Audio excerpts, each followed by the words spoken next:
Thank you. I have to tell you, I'm both challenged and excited. My excitement is I get a chance to give something back. My challenge is the shortest seminar I usually do is 50 hours. And I'm not exaggerating. I do weekends, and what I do more than that, obviously, coach people, but I'm into immersion. Because how'd you learn language?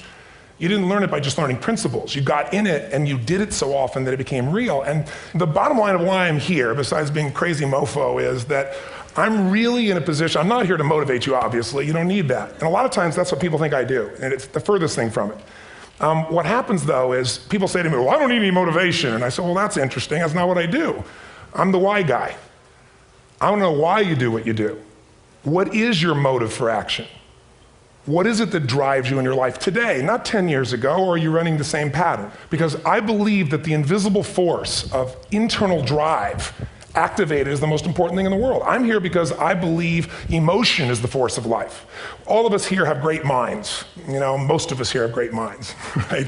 I don't know if I'm in the category, but we all know how to think. And with our minds, we can rationalize anything. We can make anything happen. We can, I agree with what was described a few days ago about this idea that people work in their self-interest. But we all know that that's bullshit at times. You don't work in your self-interest all the time. Because when emotion comes into it, the wiring changes in the way it functions.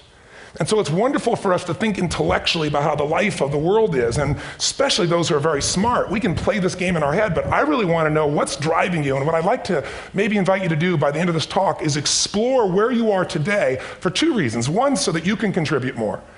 And two, so that hopefully we can not just understand other people more, but maybe appreciate them more and create the kinds of connections that can stop some of the challenges that we face in our society today. They're only going to get magnified by the very technology that's connecting us, because it's making us intersect. And that intersection doesn't always create the view of everybody now understands everybody and everybody appreciates everybody. So I've had an obsession basically for 30 years. And that obsession has been what makes the difference in the quality of people's lives? What makes a difference in their performance? Because that's what I got hired to do. I got to produce the result now. That's what I've done for 30 years. I get the phone call when the athlete is burning down on national television and they were ahead by 5 strokes and now they can't get back on the course. And I got to do something right now to get the result or nothing matters. I get the phone call when the child is going to commit suicide, and I got to do something right now. And in 29 years, I'm very grateful to tell you I've never lost one in 29 years. It doesn't mean I won't someday, but I haven't done it. And the reason is an understanding of these human needs that I want to talk to you about. So when I get those calls about performance, that's one thing, like how do you make a change? But also, I'm looking to see what is it that's shaping that person's ability to contribute, to do something beyond themselves. So maybe the real question is, you know, I look at life and say there's 2 master lessons. One is there's the science of achievement, which almost everyone in this room has mastered to an amazing extent. That's how do you take the invisible and make it visible, right? How do you take what you dream about and make it happen, whether it be your business, your contribution to society, money, whatever it is for you, your body, your family. But the other lesson of life that is rarely mastered is the art of fulfillment. Because science is easy, right? We know the rules, you write the code, you follow those, and you get the result. Once you know the game, you just, you up the ante, don't you? But when it comes to fulfillment, that's an art. And the reason is it's about appreciation and it's about contribution. You can only feel so much by yourself. So I've had an interesting laboratory to try to answer the question of the real question, which is what's the difference in somebody's life if you look at somebody like those people that you've given everything to, like all the resources they say they need. You gave them not a $100 computer, you gave them the best computer. You gave them love, you gave them joy, you were there to comfort them. And those people very often, and you know some of them I'm sure, end up the rest of their life with all this love, education, money, and background, spending their life going in and out of rehab. And then you meet people that have been through ultimate pain, psychologically, sexually, spiritually, emotionally abused, and not always, but often they become some of the people that contribute the most to society. So the question we got to ask ourselves really is, what is it? What is it that shapes us? And we live in a therapy culture. Most of us don't do that, but the culture is a therapy culture. And what I mean by that is the mindset that we are our past. And everybody in this room, you wouldn't be in this room if you bought that theory, but most of society thinks biography is destiny. The past equals the future. And of course it does if you live there. But what people in this room know, and what we have to remind ourselves though, because you can know something intellectually, you can know what to do and then not use it, not apply it. So really what we got to remind ourselves is decision is the ultimate power. That's what it really is. Now, when you ask people, have you failed to achieve something? How many have ever failed to achieve something significant in your life? Say, I. Thanks for the interaction on a high level there. But if you ask people, why didn't you achieve something? Somebody who's working for you, or a partner, or even yourself. When you fail to achieve a goal, what's the reason people say they failed to achieve? What do they tell you?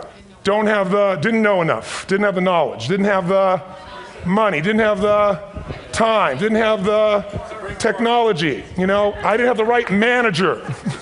Didn't have the Supreme Court.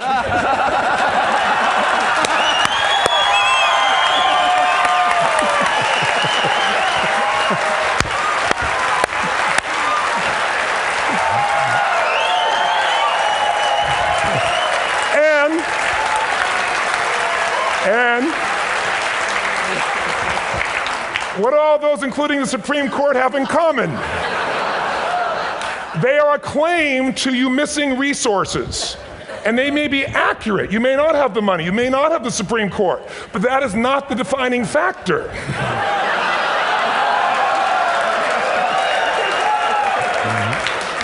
And you correct me if I'm wrong.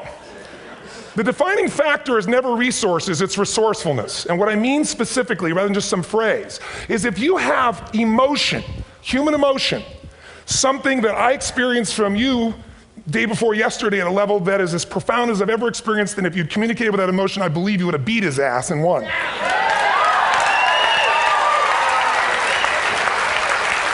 But how easy for me to tell him what he should do. Idiot, Robbins. But I know when we watched a debate, at that time, there were emotions that blocked people's ability to get this man's intellect and capacity and the way they came across to some people in that day. Because I know people that wanted to vote in your direction and didn't, and I was upset.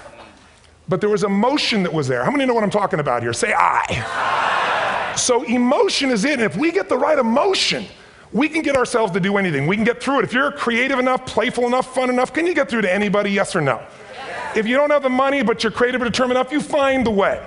So this is the ultimate resource, but this is not the story that people tell us, right? The story people tell us is a bunch of different stories. They tell us we don't have the resources, but ultimately, if you take a look here, flip it up if you would. They say, what are all the reasons they have in common? We've said that. Next one, please. He's broken my pattern, that son of a bitch. But I appreciated the energy, I'll tell you that. What determines your resources? We've said decisions shape destiny, which is my focus here. If decisions shape destiny, what determines it is 3 decisions. What are you going to focus on? Right now, you have to decide what you're going to focus on. In this second, consciously or unconsciously, the minute you decide to focus on something, you've got to give it a meaning. And whatever that meaning is produces emotion. Is this the end or the beginning? Is God punishing me or rewarding me, or is this the roll of the dice? And emotion then creates what we're going to do, or the action. So think about your own life, the decisions that have shaped your destiny.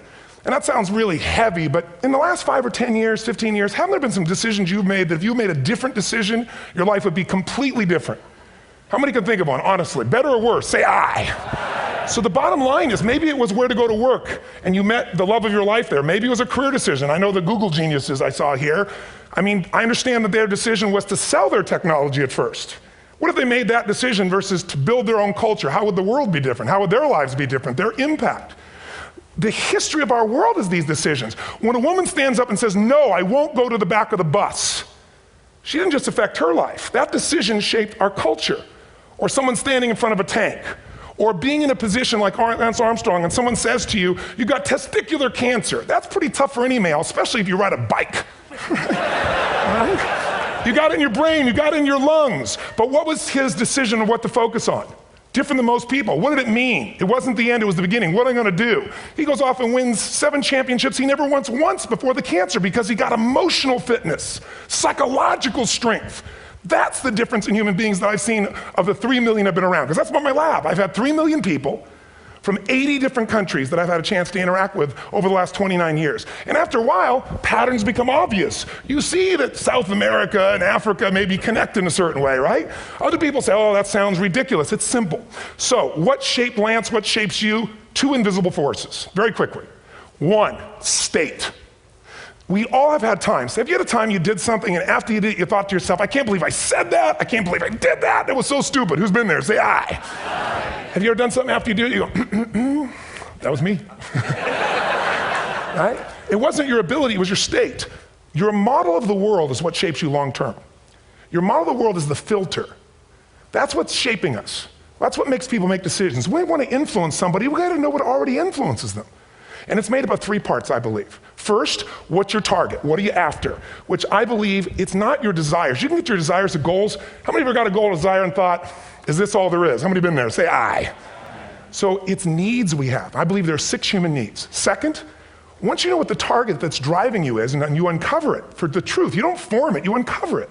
Then you find out what's your map. What's the belief systems that are telling you how to get those needs? Some people think the way to get those needs is destroy the world. Some people is to build something, create something, love someone.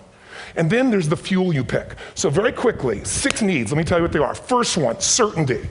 Now these are not goals or desires, these are universal. Everyone needs certainty that they can avoid pain, at least be comfortable. Now how do you get it? Control everybody, develop a skill, give up, smoke a cigarette. And if you got totally certain, ironically, even though we all need that, like if you're not certain about your health or your children or money, you don't think about much more. You're not sure the ceiling's gonna hold up, you're gonna listen to any speaker. But while we go for certainty differently, if we get total certainty, we get what? What do you feel if you're certain? You know what's gonna happen, when it's gonna happen, how it's gonna happen, what would you feel? Bored out of your mind. So God, in her infinite wisdom, gave us a second human need, which is uncertainty. We need variety. We need surprise. How many of you here love surprises? Say aye. Bullshit.